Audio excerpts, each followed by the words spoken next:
Have you ever wondered what it would be like to wake up one day and find yourself transported back to the Middle Ages?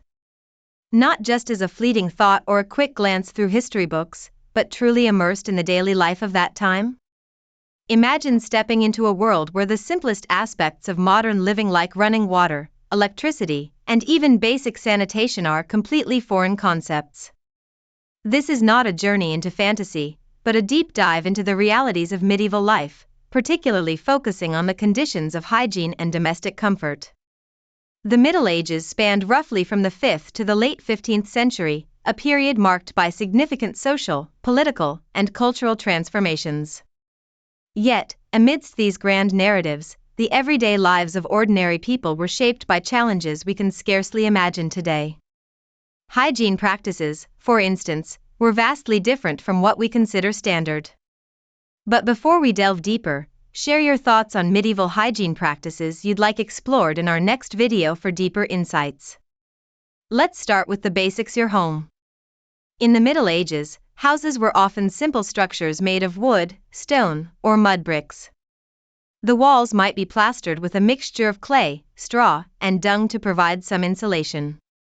Roofs were typically thatched with reeds or straw, offering limited protection against the elements.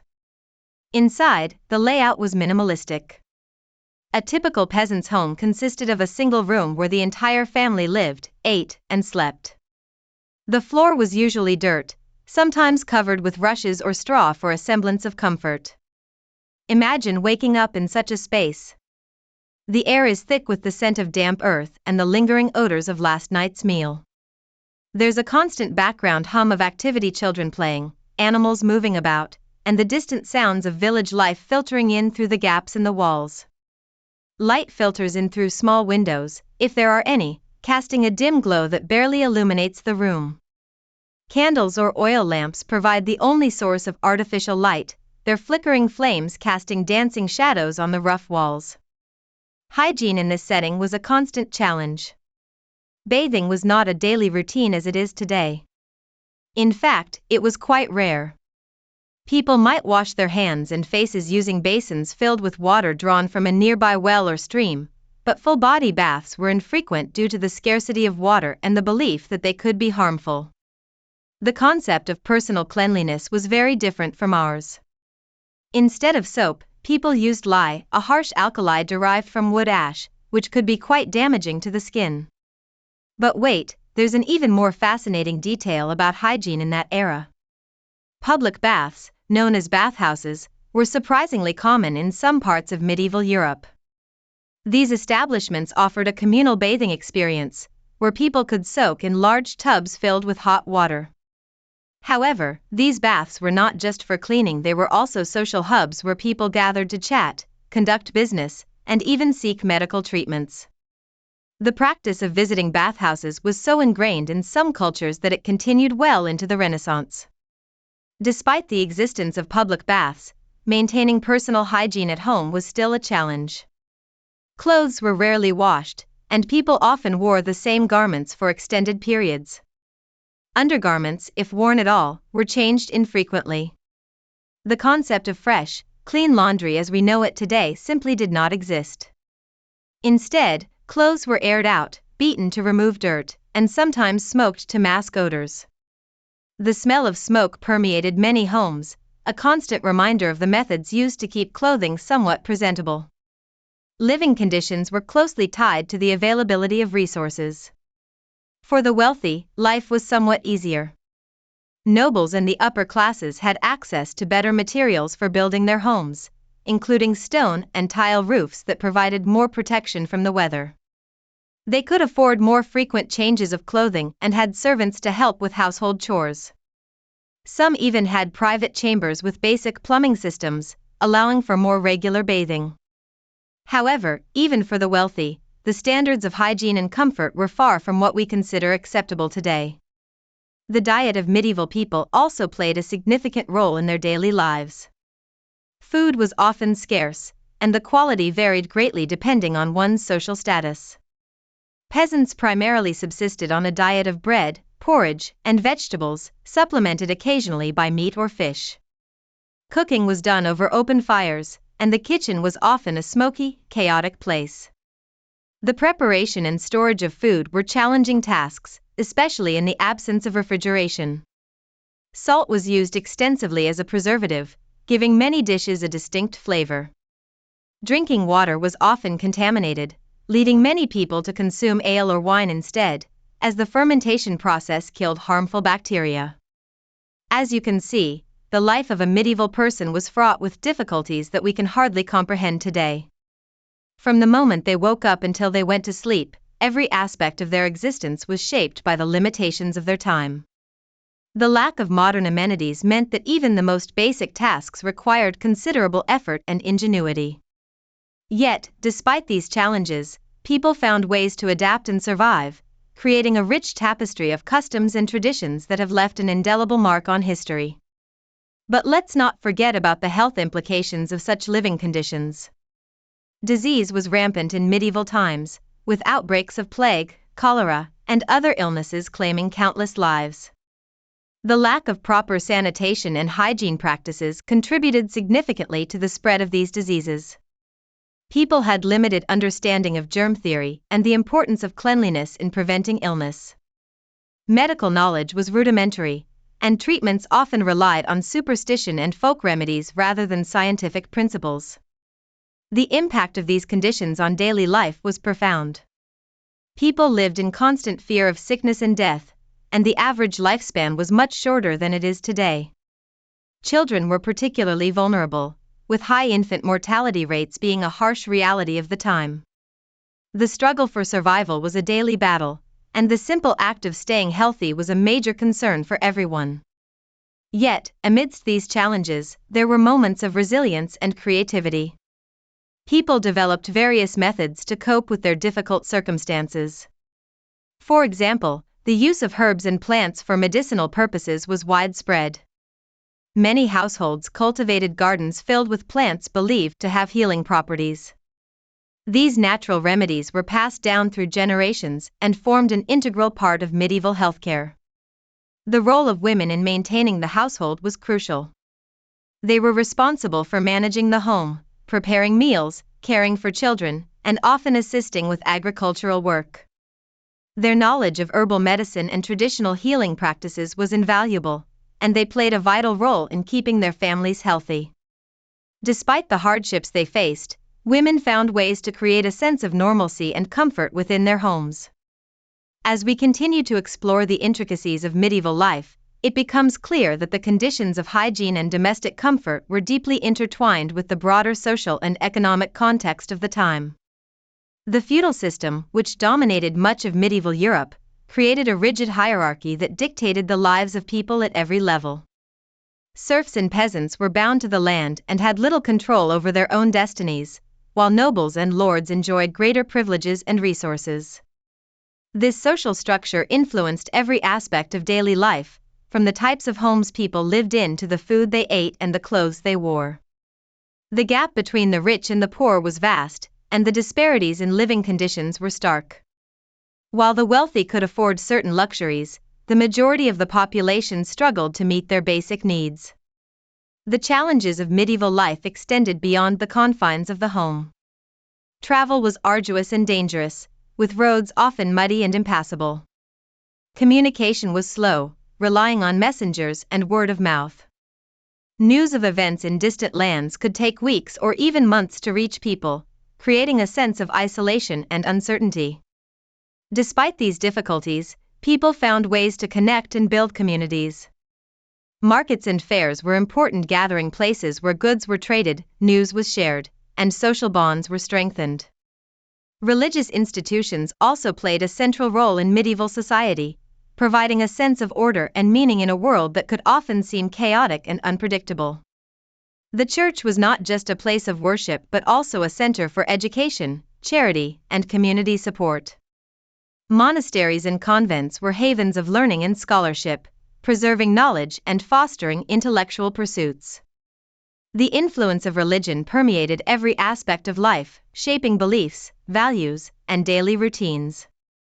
As we reflect on the complexities of medieval life, it's important to recognize the resilience and adaptability of the people who lived during that time. They faced numerous challenges, yet they persevered, creating a rich cultural heritage that continues to captivate us today. The conditions of hygiene and domestic comfort may have been harsh by modern standards, but they were an integral part of the fabric of medieval society.